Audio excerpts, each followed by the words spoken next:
If people don't like their timesheets and they're dreading their time going to work because of their timesheets and always being on the clock, let's just eliminate timesheets and find a different way to do it. If people hate their surprise bills in the mail, well, let's give them clarity on how we're going to price it, put it into a recurring subscription model so they have clarity on what they're going to get and what they're going to be paying up front. If people don't like their shoebox or receipts, what technology could we use that's going to eliminate that? So that's kind of what I looked at, is how can we do a 180 on all these typical pain points that people have when it comes to dealing with an accounting firm. Welcome to Fathom's Expert Series. We chat with advisors, accountants, and finance leaders to learn how they're using Fathom to deliver clarity and confidence and help businesses thrive. We're talking processes, top tips, and key learnings. Join us for a great conversation. Hi everyone, and welcome back to the Expert Series. We love shining a spotlight on innovators who are leading the way in our industry, and in this episode of the Expert Series, we shine that spotlight on Ryan Lazanis. Ryan is a CPA based in Montreal, Canada, and the founder of Future Firm, which provides coaching, community, and training to help accountants scale a systematic firm of their own that improves their lifestyle and delivers high-value offerings to their clients. Ryan currently educates close to 10,000 firm leaders globally via his weekly newsletter and coaches hundreds of successful accounting firms through his online coaching program. Before Future Firm in 2013, Ryan founded a 100% cloud-based accounting firm called Zen Accounting. He was breaking ground at the time when most firms were still meeting with clients in person and missing out on the latest tech solutions. In today's video, you'll learn how Ryan broke the mold, courageously tried new things, and failed fast in order to improve. You'll hear about his journey from CPA to successful business owner and many of the other hats that he's worn along the way. You'll see how Ryan systematized his firm's processes and get some of his best practical tips for running a scalable and profitable firm. So let's jump in. I'm super excited to be here today with Ryan Lazanis, founder of Future Firm, to share his wealth of experience working with clients, working within a firm, coaching other firms, and kind of shed some light on the wisdom he's learned along the way and the things that he's sorted out with you all. So welcome, Ryan. Thank you very much, Rowan. I really appreciate it. Thanks to you and for Fathom for inviting me. And I'm really looking forward to chatting with you today. Absolutely. Happy to have you. So I want to start off with a little bit of your journey to where you are now. I know that's kind of a big open-ended question, but if you could start with what brought you to the place where you started your own firm and then kind of bring us forward to where you are today. Sure. So my background, so I'm born and raised in Montreal, Canada. My background and training and education is as an accountant. I became a chartered professional accountant here in Canada.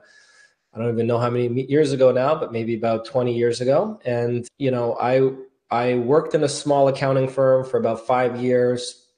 I went into industry very briefly as an assistant controller. Really didn't like that. It was very routine, very repetitive. My father was a business owner his whole life. That was something I always aspired to, is to having my own business. And when I was working as an assistant controller, I would go home every single night trying to Google ideas about what sort of business I wanted to run, because I wanted to be in control of my own destiny. And I found a super cool firm based out of the UK called Crunch Accounting. And it was the first time that I had seen an accounting firm. So this was in like 2012, where I had seen an accounting firm operate an online model. So everything was being done online. They had this online accounting software that they had created themselves, and they paired it with, some virtual accountants. And they created these cool packages online, like these cool subscription packages. I was like, wow, this really looks like the future. And I was looking at all kinds of different business ideas simply because I didn't really consider myself a very good accountant. It didn't really click with me. But I thought this was such a cool idea. And all my training and education at that point was still in accounting. So I said, okay, well, why don't I try to create something similar here in Canada? That kind of concept of online accounting didn't really exist. People weren't meeting with their accountant on Zoom. I don't even think Zoom existed then. So, things like Skype, people weren't meeting with their accountant in that manner. People weren't automating things.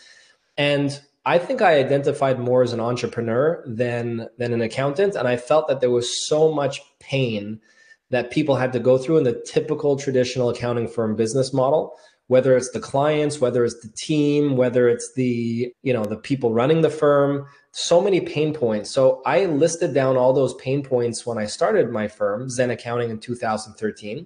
Started it from scratch with the idea of how could we create an easy, pain-free accounting experience. That was really the mission. It was giving small businesses across Canada an easy, pain-free accounting experience.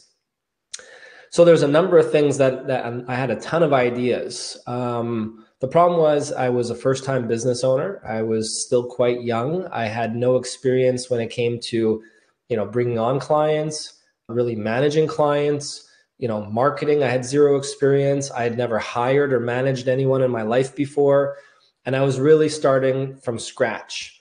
A lot of people said the idea wouldn't work. They thought it was a crazy idea to work with accountants virtually. Like, people want to meet their accountant in person. So I was prepared for this to fully not work out. I was going to give myself a good 6 months. And if I hadn't picked up a client in those 6 months, I would just move on to something else. But very quickly, it started resonating. I started doing a lot of in-person networking, and it started resonating with a certain segment of the market. And I started picking up clients.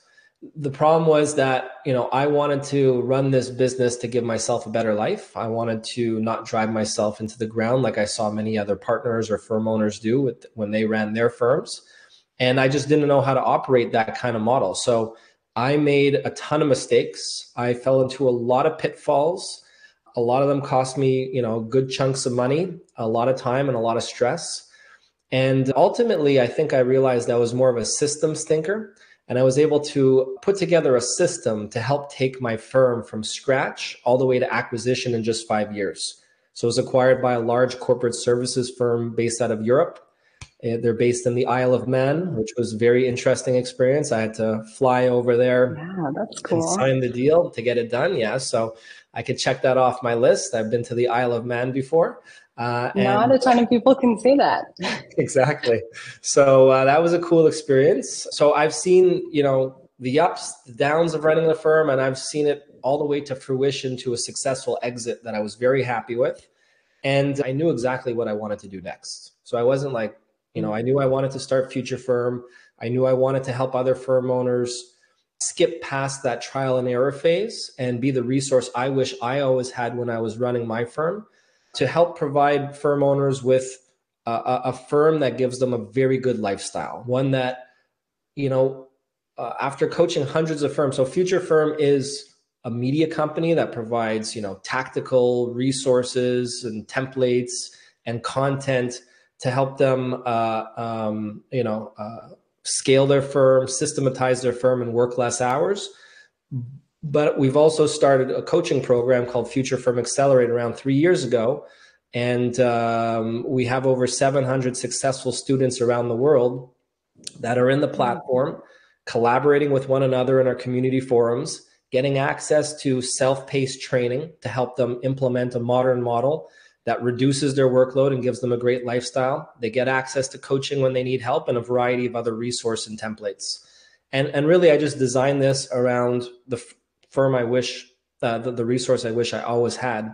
And yeah, so maybe that gives you a little bit of context from my professional journey.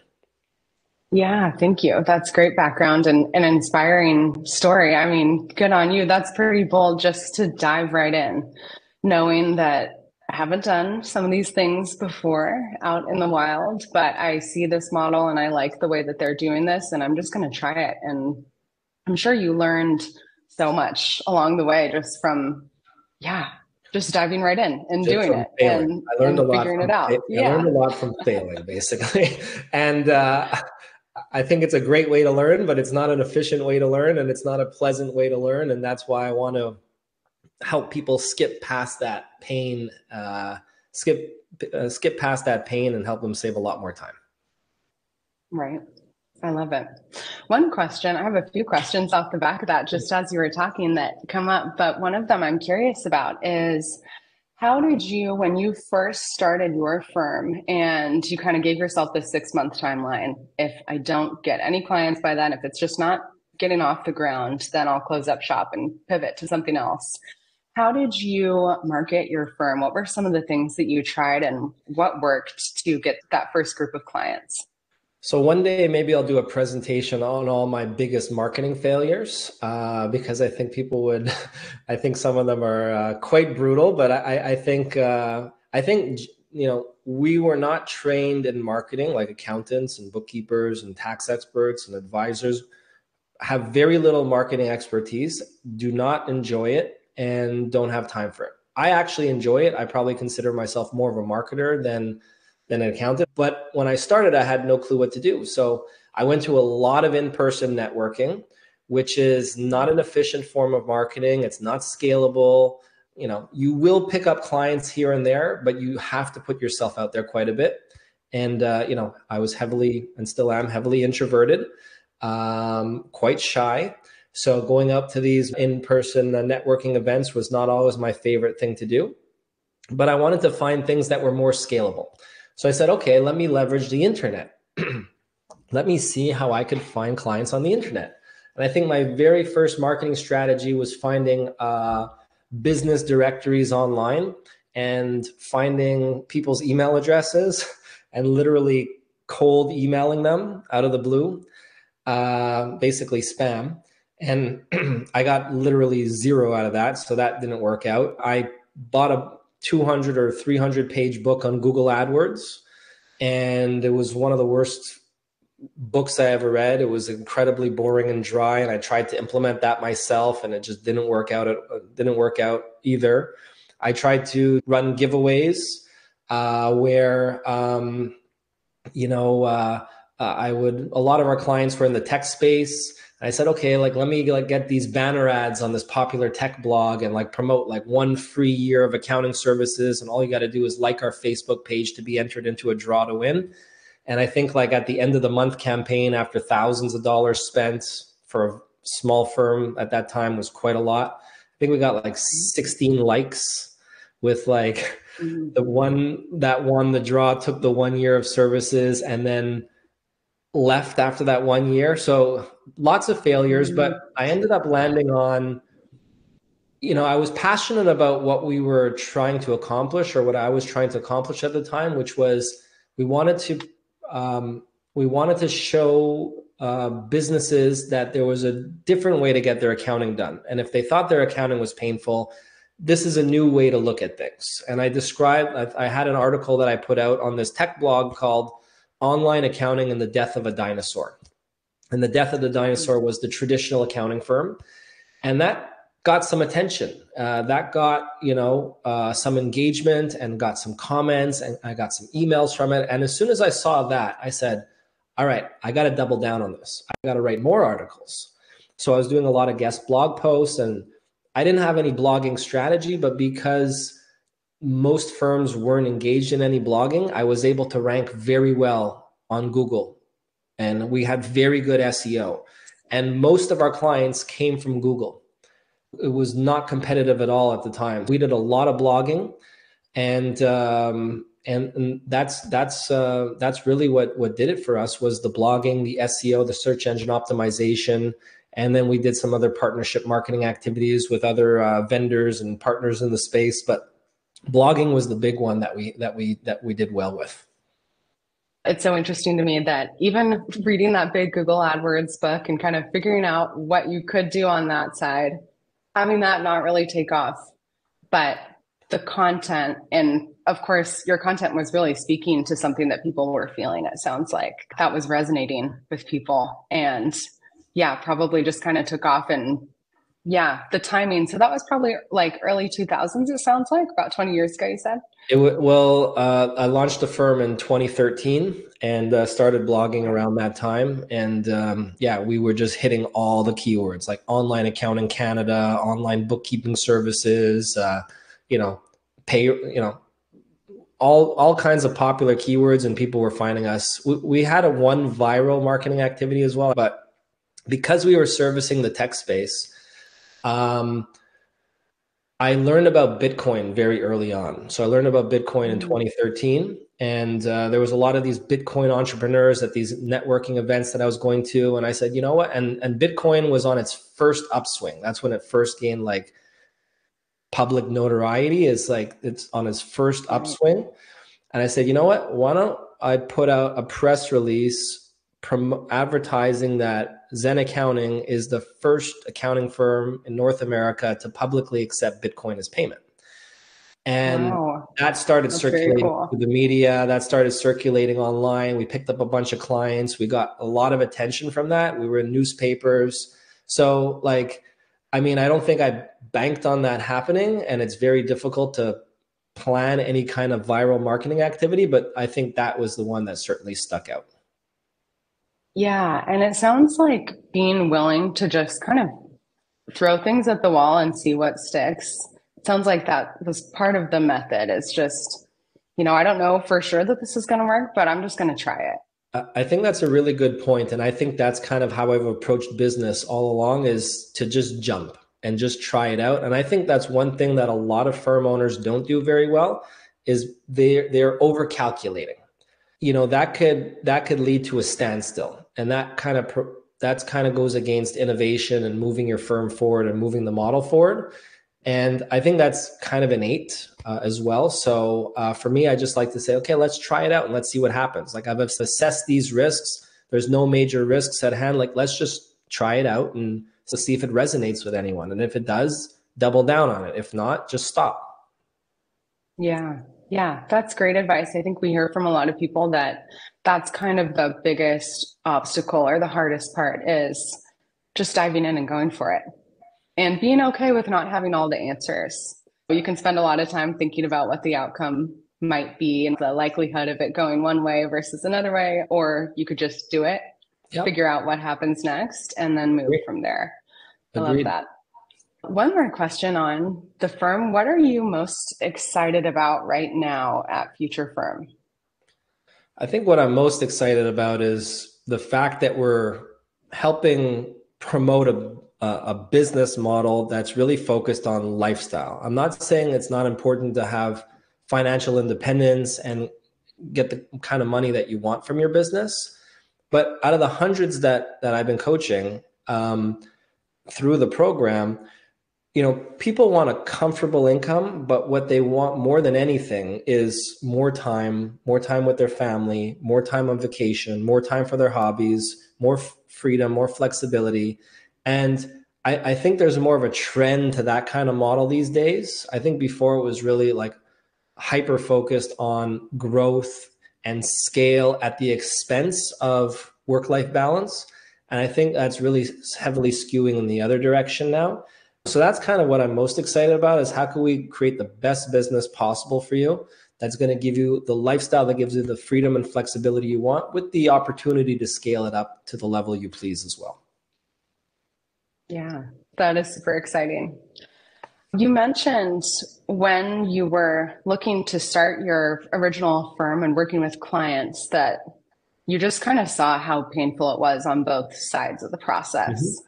Can you talk me through that a little bit, both from the accountant advisor side, what kind of pains you were seeing people face, and then from the client side, what did that look like to you in terms of them hitting roadblocks and those pain points? This is less prevalent now than it was then. People having to go to an office to sign papers, people having to go to an office to drop a shoebox of receipts off.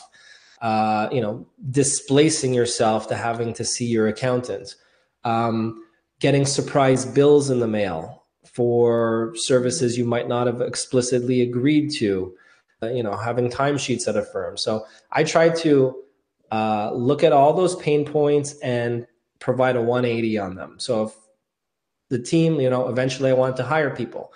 If people don't like their timesheets and they're dreading their time going to work because of their timesheets and always being on the clock, let's just eliminate timesheets and find a different way to do it.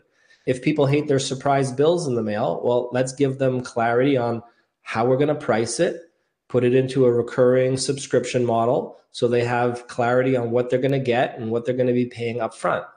If people don't like their shoebox or receipts, What technology could we use that's going to eliminate that?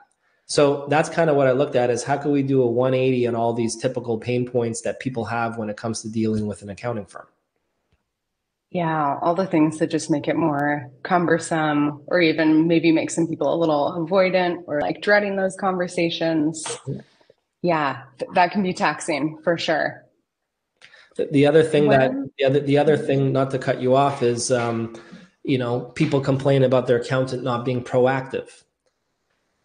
So it's not that accountants or advisors don't want to be proactive. It's that they just get busy, and that they have certain deliverables that they've committed to, and they're not going over and above those deliverables. So, a big part of the success of my firm was the packaging and pricing strategy. And it took a while to get to that point, but your package is what curates the experience and the results that you're going to obtain for your clients. So if you just include a tax return and a financial statement, that's the experience you're going to get. And they're not going to have a proactive experience. But if you could take the tax return, financial statement, and you can pair it with, quarterly check-ins or quarterly strategy calls, as an example, then you've built in checkpoints throughout the year. That's how you're going to be proactive. You need something in your package that's going to dictate what you need to do to get a certain result or to provide a certain experience to your client. So the package is really the solution to it all, to not only systematizing your firm, that's the starting point, but to also provide the very best experience to your client. So that was one of the pain points that I think we did a very good job of eliminating, is how can we help be proactive? Well, let's look at the package we're creating, and that's going to dictate the result and the experience. It sounds like you tried a lot of stuff and you fail fast in various things to kind of hone in on what is working, which is huge from a process perspective, and great advice. When you were figuring out, okay, I'm going to do the online thing, I'm going to make this all virtual and meet with clients that way and take out that cumbersome pain point of figuring out how to meet in person, how did you figure out the package part of things? Where did you start from, if you can recall kind of what that looked like in its first form, and then getting it to a place where you were like, okay, we've got the package thing figured out. We've got this pretty dialed in. I think it really just comes down to listening and seeing what clients are saying, or if clients are leaving. Like the first iteration of our packages, I was very proud of, because no firm was doing it like this at the time. They weren't advertising their packages online. We had gold, silver, bronze packages. I'm not saying we were the first, but very, very, very few were doing that. So like you could see immediately what the different more premium packages were, what was included in them, the price point. Even my first website that I launched, it was like an e-commerce based site where people could sign up for a package without even speaking to me, which I thought was pretty cool, especially the first few deals that came in, until I realized that it's a terrible idea. You need to speak to a prospective client and help them select the right package before them self-selecting. But the first iteration of those packages I was proud of. They were priced incredibly low. We could talk about pricing later, but the package itself was purely compliance based. So it included like various services that were more compliance oriented. They included a level of support that they could expect from the firm, because a fixed price does not entitle you necessarily to unlimited emails and unlimited questions at all hours of the day, and includes certain apps that you include in your plan, technology to help streamline and automate the processes. So the first iteration of the packages were heavily compliance based, and we were charging a monthly price for primarily a year-end service, right? So like most of the work was backloaded, meaning we would do it at the end of the year, the tax return, the financial statements, and sure, they could tap into us whenever they needed for questions and stuff like that. But a lot of clients were saying, well, wait a second, like, why am I paying a monthly price for something where you're maybe only doing it majority of the time at the end of the year? So then we said, okay, like we want to provide something more proactive. We want to provide value throughout the year. So let's include these quarterly or these monthly or these semi-annual health checkup reports. It's like a strategy call or financial insights report, whatever you want to call it. But it's like having a call with the client where we show them how they're performing, have a discussion about where their business is heading. So, that was based on feedback, and we were able to kind of spread the value throughout the year and justify that monthly price a bit better. And then we were getting feedback in terms of like, we didn't want to do bookkeeping ourselves. We didn't want to touch it. And we just wanted to train the business owner to do it themselves. But then we were just getting, and what we actually did on the V2 version of our packages, we included a lot of virtual CFO services. So we said, okay, we're going to do compliance and virtual CFO services, but no bookkeeping. So we included like budgets and cash flow projections and different types of financial reports inside their packages, but no bookkeeping. The problem was then is we were constantly hounding the client to complete their bookkeeping. And if you can't complete the bookkeeping, or if it's not done well or on time, then the rest of our offer, the rest of our package suffers. How are we going to provide, insight into their numbers or, insight into their budgets or cash flow if we don't have the historical information properly in their system? So then we said, okay, based on what we're seeing, now instead of not doing any bookkeeping at all, we do a 180. We have to own the bookkeeping for all clients. If we're going to provide very good virtual CFO and advisory services, we need to own bookkeeping. So that's kind of like the evolution of the packages. Is we went from heavily compliance, more self-service on the bookkeeping, to heavily compliance and virtual CFO, and spreading value throughout the year a bit more, to, okay, now we got to own the end-to-end process. We can't let the client do anything. And if we're going to stay true to, our mission of providing an easy, pain-free accounting service, we can't let them do this stuff that's incredibly painful for them. So that's just based on like feedback. That's just based on seeing where things are being held up in the process, and just trying to make it smoother for all parties. So we were really heavily focused on the experience we wanted our customers to receive. And that's what drove what was in our packages. Very cool. Yeah, I love that as kind of the thing to think about in terms of when you're crafting your offerings, like what kind of experience do I want my clients to have? And then sort of reverse engineering from there, like what can get them there?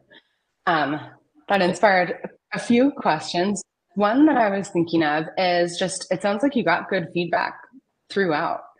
Was there a certain way that you solicit that feedback, or I think some clients can be verbose and people will say that they hear from them all the time, and others are really quiet. Did you have a process in place for that? It was very unsophisticated. If I would do it today, like after being in business for more than 10 years, I would do things differently for sure. But I think we were still doing better than most, because we were re-engaging our clients every single year and having a feedback session with them on a call. So I want to know what's not going well. I want to know what they're not happy with. I want to understand, like, I don't want them to sugarcoat it. Sometimes people might don't want to hear complaints. I want to hear the complaints, because that's how we're going to improve. So it's just, really asking questions like, what were you not happy with this year? And letting them know that we don't want it sugar-coated and to be picky about it. And you could just collect feedback that way. I have a different way of doing it now, but that's how we did it then. Nice. That's great. Yeah, I think that's something that a lot of people get stuck on, because it can be scary. And it sounds like you naturally weren't someone that was going to take anything personally, and you were excited about getting constructive feedback to be able to iterate and grow. Yep. So that's a great mindset too. As you mentioned, I'd love to get into, now that we have sort of the marketing background and some of the background of your journey, a little bit about how you have structured your offerings. I really like the way that, even when you said the thing about it doesn't give someone like unlimited calls and emails and they can reach you anytime. So I'd love to know more about what your different offerings look like. If you could show us some examples, and thinking about like setting those boundaries and just making that clear for everybody involved so they know what to expect. Yeah, so I could share my screen and then we can kind of go over what that looks like. All right, so this is over 10 years old now, what you're seeing on my screen. And this is like the V2 version of our packages after we made a couple of adjustments. I still think this holds up pretty true today. There's maybe a couple things I would do a bit differently, but what we're doing here is we're providing a clear, concise, and easily digestible way to select a suite of services and features. So we have a bronze plan, a silver plan, and a gold plan. And this is what was advertised on the website, by the way. And what we're basically doing is I've put it into 3 subcategories.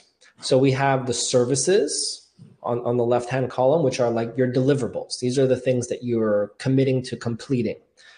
The apps that you include in each plan. So this is like to kind of demonstrate that we're a modern firm that is leveraging technology to make people's life easier. And then we have support, which is what is the level of access that your clients can expect to have from you and your team. And these packages are important not only from a sales and marketing perspective to help you differentiate and stand out from the pack, but it's also very important from a scalability and scoping standpoint. And the reason I say that is because what we're doing here is we're not only curating the experience that our clients are going to receive. Like if they sign up to this bronze package, they're going to receive a certain experience. If they're signing up to this silver, they're going to receive a certain experience and so on. But we are setting the boundaries of who we want to serve. A lot of firms are too broad in who they're servicing in their client base, and that leads to scalability issues because they're doing a lot of stuff outside of their sweet spot. Here, I only wanted to do stuff what was in our sweet spot and accept clients within that range of sweet spots. So if someone came to us and say, hey, we want less than the bronze package, but could you do it? We want the bronze package, but we don't want you to do bookkeeping. Well, that's now going outside our sweet spot, and it's also breaking our recipe for success. So we could service that client, but we choose not to. And with this, with the gold package, we could service a client over and above that range, but we choose not to simply because we want clients that fit into our formula. And when you have all clients fitting into your formula, this is really the key to systematizing and scaling. This is where you're able to put, you're able to train your team more easily. You're able to get the client onboarded more easily. You're able to get them into your routine service delivery processes more quickly. When you're doing every kind of, like if you have a million different types of packages for a whole bunch of different clients, it's impossible to scale that and pull yourself out of it. It's only possible to pull yourself out of the day-to-day when you have the right processes and systems in place, which are really going to flow from what you offer. So services, apps, and support, we've included the recipe for success in each of these packages. We've included the boundaries for who we want to accept and who we want to reject. And we basically present, and I'm not opposed to hybrid packages, like you could do something between like the bronze and silver. And typically we're going through a discovery process with the prospective client, trying to understand what they need help with, what's going to drive value. And then we take this template and we modify it based on some of the variables that might make more sense from them and create some hybrid options. We always present 3 options rather than just 1. The reason for 3 options instead of 1 is purely from to try and go upstream on our pricing. If you just present 1 option, typically the firm is undercutting themselves in terms of price because they're not sure if they price too high, they're going to lose the client, they're going to go somewhere else. With 3 options, we eliminate that problem from happening, and we can be aggressive on the silver pricing, we can be very aggressive on the gold, but still relatively conservative on the bronze. And if you do it properly, you go through the process properly, studies show that when presented with 3 options, 2/3 of those will select the middle option. So you're giving yourself the opportunity to move your pricing upstream. So this is why I'm a big fan of 3-tiered pricing, is to help move your pricing upstream and land better price deals. Yeah, that makes a lot of sense. And you read my mind. I was going to ask if 3 was a magic number for some reason. And that sounds like exactly it. There's some psychology there. And also, yeah, giving yourself a little kind of leeway on either side. Like we could work together more closely and I could offer them more. It's going to cost more. It doesn't put as much pressure on that. Like if you just proposed one package, there's a lot of weight on that number. Are they going to get sticker shock, or am I way undercutting it? So yeah, that's a really good methodology. I mean, there's a few things I would do different. Like for instance, like this bronze package, like we were kind of forcing budgeting on every single client when some clients didn't even need a budget. Like we would have contractors at $100,000 a year, which basically had zero complexity to their business. And it's like, no, you have to take the budget. You need to take a budget. This is why a budget is important. We have to do like a variance analysis with you. So like we were kind of forcing that on them, and it wasn't something that was really valuable. So like I would probably remove that. I think the health checkups were very important, and that was one thing that helped keep us proactive. Where basically we would take like we would give them insight into how they were performing, and depending on the package they select, the frequency of that would change. So we would have at least a checkpoint in the midpoint of their year, because we don't want to get to year end and realize there's something we could have done for them that we didn't do. So we want to have that and clients would be get upset when that happens. So we wanted to eliminate that pain point. You can see we're including different apps in the plan. I'm sure you're happy to see that we had Fathom included in 2 of our 3 plans. And we like Fathom because it provided good flexibility, but it also provided like simplicity at the same time. We also used it as a sales tool. So our sales process was as follows. This was after a lot of trial and error, a lot of tinkering. And a lot of people in the sales process, they're trying to make it very efficient, very automated, because it could be a very inefficient and time-consuming process to go through, a sales process with every single prospective client. But the truth of the matter is, the most effective sales processes are the longest ones. So the firms that I see that are landing the highest deals out there, they actually have the longest sales processes, so the most amount of steps. A drawn out sales process, if done right, is always going to be in most cases going to be more effective than a very, very short sales process where you're banging out a price right after you speak to somebody. So what we did is we had a call. We had a discovery call where we learned more about the prospective client, their needs, their challenges, their pain points, their goals, all that kind of stuff. We had these plans on our website, which we advertise as some of our more popular plans. But what we would do is after that discovery call, we would put together 3 custom options that were hybrids of one another. So we would still have to stay, this would be our minimum, this would be our maximum, but there could be hybrids of either of those. Okay, so they'd get their own gold, silver, and bronze packages. So if we determine that a client really wants a lot of check-ins, then instead of this being annual, perhaps this is like semi-annual, and this is quarterly, and this is monthly. Okay, so we'd never go below this, we'd never go above that, but we would provide hybrid options based on the discovery call. So then we'd have our gold, silver, and bronze packages for the client that we just spoke with, and we would have another call with them, and I would share my screen. And we would run through the packages. We say, okay, this is what's included in this package. These are some of the benefits. This is how it's going to help you. And this is the difference between this package and this package and this package. And this is how we're going to work together. We're going to set you up in a cloud accounting system so you can see your numbers at any time. You're going to use Receipt Bank, which is now called Dext, which is going to you'll snap a picture. Take the shoebox out of the process a little bit. Exactly. Take the shoebox out. We had Float here for cash flow projections. This was at a time when Fathom didn't have the projections module, by the way, which I'm a very big fan of. I really like the forecasting module in Fathom.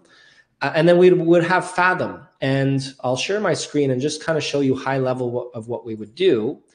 Let me just share it quickly. Yeah, and while you're doing that, Ryan, you mentioned the longer the sales process, the better result. Do you think that's mostly about just really getting to know the client and scoping out what their needs are and making them feel heard? Or what's the magic that happens in a longer process versus an abbreviated one? I think there's certain goals required at each step of the sales process. I'm not saying it should be longer just for the sake of it, but like the goal was for that, like some people that I'm coaching. So the people that are going through the program are following the sales process I'm describing now. And every so often I get a comment saying, can I just consolidate that first call with the second call where you're presenting the pricing? Yeah, you could do that. Typically, and some people say, why do I even need a second call? I could just put a price on the spot. Well, you need a little bit of time to kind of come up with what you think the highest, maybe we don't want to take it in this direction, but pricing is more of an art than a science. And when it comes to figuring out the highest price you can charge possible for that particular client, which most firms are trying to do, there's a couple things that we have to think about first. And sometimes right on the spot might not be the easiest way to do it. But with the second call, what we're trying to, what I call the options call, what we're trying to accomplish here is show them how it would work and understand where the objections are coming from. Because if you're dealing with, we're trying to reverse the objections as quickly as possible. If you just email a proposal out to a prospective client, they might make the decision on their own terms, and it's going to be very hard to reverse that decision, a few days after that.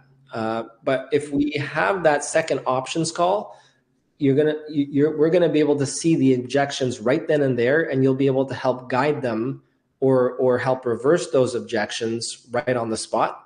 And it's going to lead to more closed deals, and it's also going to lead to more deals closed on higher price plans, because a client might say, well, I like the silver, but I'm maybe not sure about this. So can you answer this question for me now? And we might be able to get them on a higher price plan. So I'm seeing much better conversions at much better price points with the second call. So to go back to like Fathom, when we would just, and it would be a pretty quick demo, to be honest, where we just like go through, what I like about Fathom is it's pretty snazzy. So it looks good, and it kind of like has a little bit of a flash factor. And you can kind of like say like, you know what, well, we can create your own KPI dashboard for you. And this is going to be customized for your specific needs. And we're going to learn about the KPIs that are most important to track growth of your business. And then every month or every quarter, depending on the plan you select, we're going to see where you're off target and on target, and determine what we need to do to stay on course. One report which I really liked was always the goal seek. That was one of my favorite. I thought it was like, it was interactive. It was pretty cool. So is this in the second call? You have the discovery call, yes, kind of that initial conversation with them. And then when you come back to present options, is this when you would take a client kind of through like, here are some of the tools that we'll use and how we'll work together? Correct.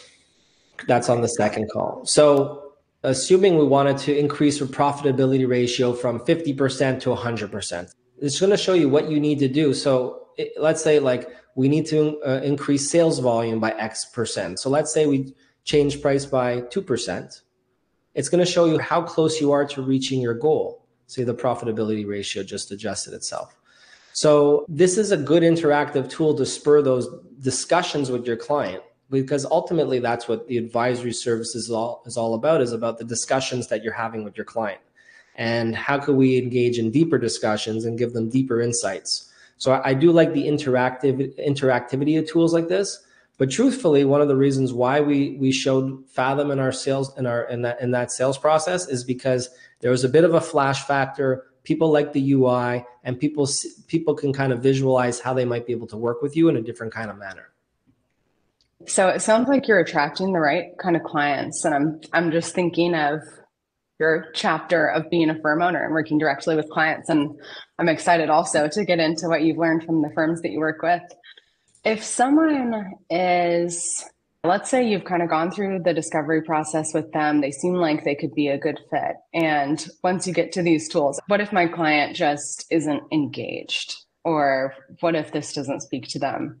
Have you had those experiences, or do you have any tips for how you've learned to kind of get their engagement so that once you get to like goal seek, maybe you're able to pull out, I know this client is really most interested in profitability, for instance, or something like that? How to get them to engage more with these types of reports and stuff? Yeah. I don't know if this is going to specifically answer your question, but what we teach of a lot of our students inside of our program and what our packages, my firm's packages didn't show, is that the different delivery methods could help engage, service delivery methods could help engage different customers in a different way. So as an example, your gold package could include a call to go through these reports. Whereas your bronze package could include like a video message, a Loom video to walk through some of these reports, because not everybody wants to meet with you. Like people are very busy, and you might think this is the most important thing in the world, but for them, it might not be. And they just want to go about their way, and they want an easy way to kind of get comfort over their numbers. So it really depends on like the level of, like, some clients are going to have more interest than others, and we have to cater to them in different ways. And I think different service delivery methods could help accomplish that.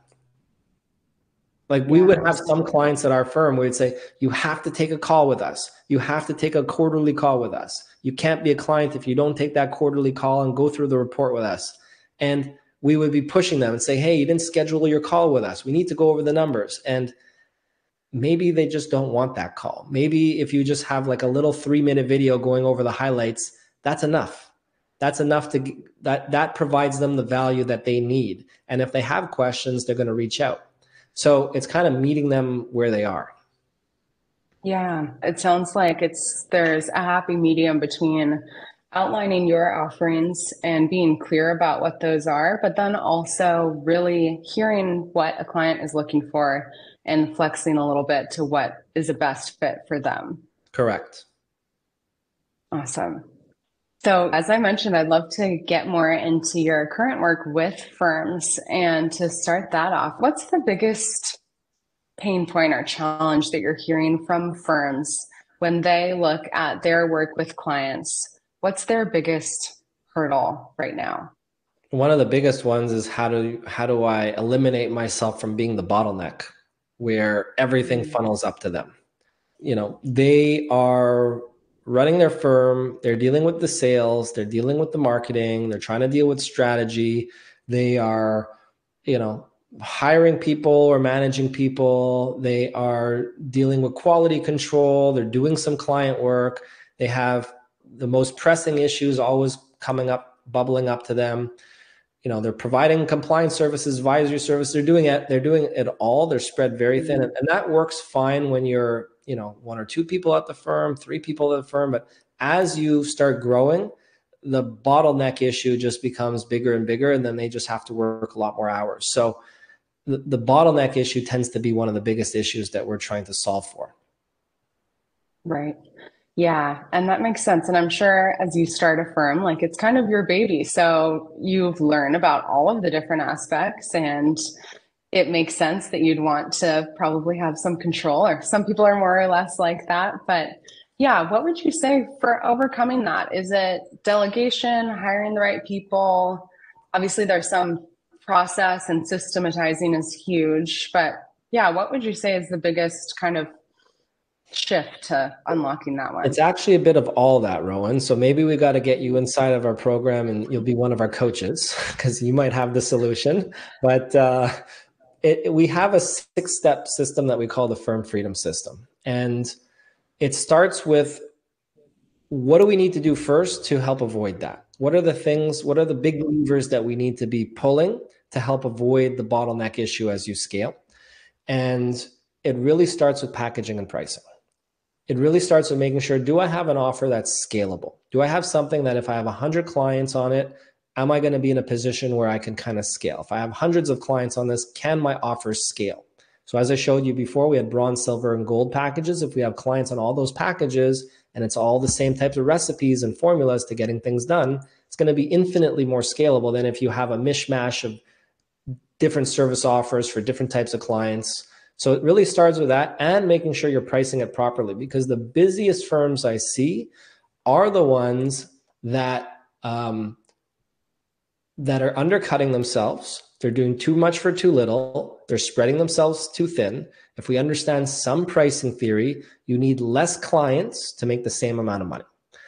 So it also means that if we price properly, we are bringing in the margin we need to bring on high quality talent when we need to add capacity. If we don't have the margin, we can bring on high quality talent. So it starts with the packaging and pricing. That is the starting point. So if someone's too busy, if someone's like spinning their wheels in their firm, we always start there and just kind of do a sanity check. Are we pricing appropriately? Are we packaging properly? It doesn't take too long to fix, actually. There's some quick wins that we could put in place to fix that and then move to the next step. So we don't want to be working on like process improvements until we have the packaging and pricing strategy in place, because no amount of process improvement is going to fix a poor pricing strategy that's bringing in poor margins. It's not giving you the margin you need to bring on great people. So we always start there. Awesome. Yeah, that makes sense how it's super foundational to kind of all the other moving parts. I imagine it also just having that laid out so clearly online, like client finds you that way, which is often the way that clients find their firm these days. They can clearly see and sort of self-select to some degree whether they are a good fit for those offerings or not. So Absolutely. You're not going to be kind of working backwards in that position of like, all right, I've got this client and now they're asking for this and spreading yourself thin. Even between, like, I've heard a lot that advisors sometimes feel like, do I need to be an expert on like all of this technology and all the new software coming out? And I love the way you had that listed out, like here are the core kind of tech solutions that we use. What was that process like? How did you pick your tech stack? So we started with zero. They had a great product 10 years ago, and we built our processes around that. And we wanted to be a power user of one system to not spread ourselves too thin. Receipt Bank, which is now Dext, we needed something for receipt management, and Fathom was our advisory app of choice because, as I mentioned, it was simple to use, easy to use, provided a good amount of flexibility, and it looked great. And that's what it really came down to. Generally, when it comes to picking software, I think a lot of people get distracted with shiny objects. And there's a lot of cool products out there that do a lot of cool things and a lot of stuff that you might not need. So what I always recommend is before you shop for a solution, write down a list of requirements. What are the things that you absolutely need that software to do? And what are the nice to haves? Don't get distracted by the nice to haves. Just keep focused on what are the must haves and pick your product based on that. And it kind of is exactly that style with like your service offerings. Make your boundaries clear beforehand, be able to refer back to it. And it gives you legs to stand on as you go through the process. And you can kind of easily filter out what's not going to work. I agree. So I know that you've gone through many different iterations, both from starting the firm and through that process, and now working with other firms. What has been the biggest or most influential kind of mindset shift that you felt yourself go throughout your process and just your career that has unlocked something or served you in the most valuable way? The biggest mind shift that I had to go through was when it came down to how to price, because, as I mentioned, so there's maybe two that I'll point out. The first one was pricing, because it's very hard for most that have been trained in accounting to wrap their head around how to price for value rather than time. Everyone's always justifying their price based on the hours and time that they spend, which is a complete disconnect from how your client thinks about it. And that took me a long time to get over. So that was the big one. And what really did it for me was Ron Baker's book, Implementing Value Pricing. The second one was in regards to hiring, because in the early days of running my firm, I really struggled with finding people and with retaining them, which was incredibly problematic for a firm that was growing, and very, very stressful because the work would just pile onto my shoulders. So we're committing to getting something done for the client on a regular basis. And if it doesn't get done, it's a big problem. And when you have people that are turning over like crazy, like I had in my firm, at a certain point, I just didn't even know I wanted to continue anymore. And that forced me to educate myself on the recruitment process, how to find people and how to make sure that we were keeping them. And it really came down to two things. When it came down to attracting people, it came down to understanding that your recruitment process is actually a sales process. It's there to get people excited to apply. So a boring, bland job description that you post on LinkedIn, advertising your job, is never going to attract the A players you want. And if it comes down to keeping these people in place, keeping good people in place, the first step is making sure they have the right attitudes to succeed. And that's going to stem from your recruitment process. Once again, if you were just testing for skills, like can they do bank reconciliations? Can they do tax returns? Can they issue financial statements? Like if you're just testing for that, you're going to get into a whole big mess. Really, we need to shift the recruitment process to test for skill, to test for attitude. Most of the people that are turning over or leaving or that are being terminated, it's not because they don't have the skills. It's because they're not coachable. They're not problem solvers. They're not humble, et cetera, et cetera. So these are the two big things that I can point to is, those items I discussed on the recruitment process, along with the pricing side of things. Those two fixes really changed everything for my firm and for my current business as well. Final question for you, as someone that's seen many facets of the industry and worked in kind of different positions, both with clients and now with firms, what would be something that you think that accountants and firms and just the industry overall were not talking about enough? That is a good one, actually. What are we not talking about? What we're maybe not talking about enough is, what we're talking about here, like what we've talked about today, is nothing new. You know what I mean? It's nothing. It's like, firms are having the same types of problems. I think, I think like what a lot of firms don't consider is, we should, I don't know if this is going to directly answer your question, but we're trying to get into a situation where we see more and more firms creating the kind of dream firm that they're looking for, the type of business that's going to give them the lifestyle they want. And that doesn't happen on its own. It requires intentional action towards some of the objectives you've lined up. And I just don't think firms are plotting out exactly what they're looking for out of their life. And as such, they're never going to get there if they don't get that clarity first. So does that specifically answer your question? Maybe not, but I think that's one thing that we should be doing a little bit better, is planning really where we want to end up, clarifying where we want to end up, and then plotting that course of action to get there. That's one thing I see that's quite lacking and probably deserves a bit more of a discussion. Yeah. It's maybe not the most interesting topic, but it's something that should be happening in order to get you to where you want to go. Yeah, no, I think that is a great one, and something that's really good for us all to think about. I've heard a lot about, when you're working with clients, kind of starting with, especially in advisory, start with their goal. What do they want out of it? And then working backwards from there to figure out a plan to get there with them. But actually looking at yourself and doing that is pretty crucial, and something that, I think we've kind of glossed right over. I think you're 100% right. I think that's the ultimate advisory service, is starting at the end and then reverse engineering the plan to get there. And if we do it for our clients, then we should be doing that for ourselves as well. Absolutely. Well, thank you so much, Ryan, for your time today.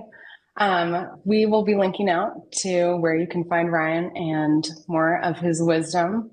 We really appreciate it. I really do appreciate it, Rowan. Thank you very much.